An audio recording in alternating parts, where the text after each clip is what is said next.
Hey guys, it's been a while, but we're back.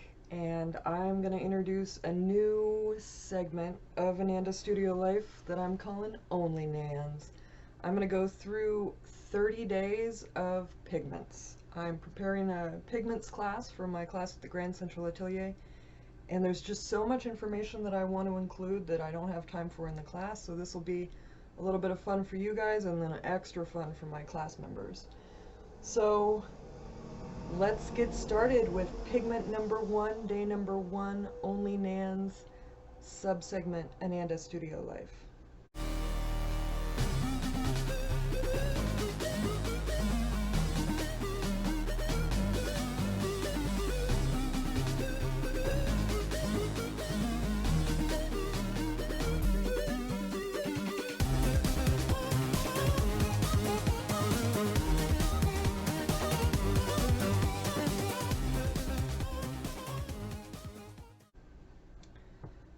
So I was just going to jump in with the whites, but I've already done my episode on titanium white, so I'm going to give you guys a little while before we get back to the whites.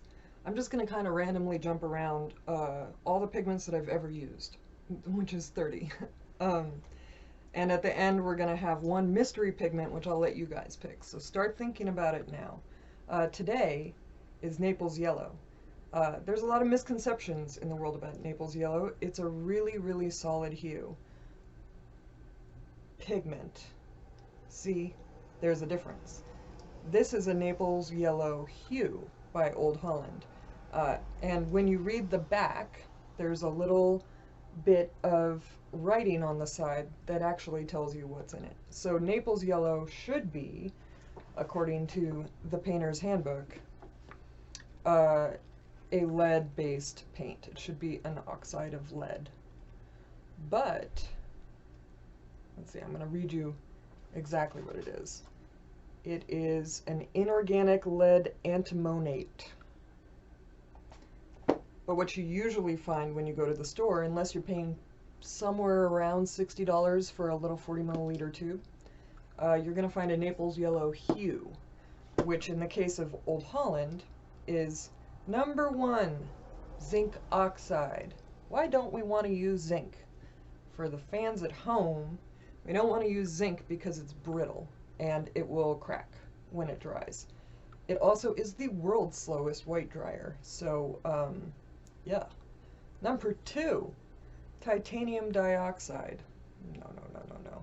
Number three, synthetic iron oxide. Synthetic iron oxides are often found in your Mars, red, yellow, those Mars pigments. And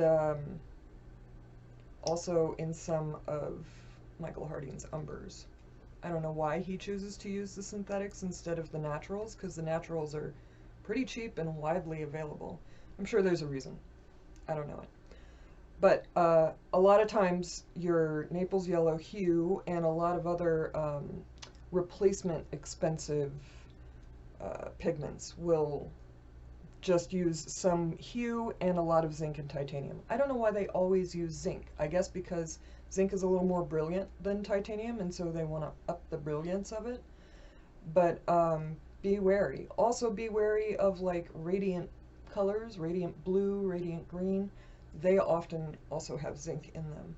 So I know that some people say that zinc is okay to use, but I've pretty much universally read that you want to avoid zinc in any paints. And if you are going to use it, be sure that you let it dry.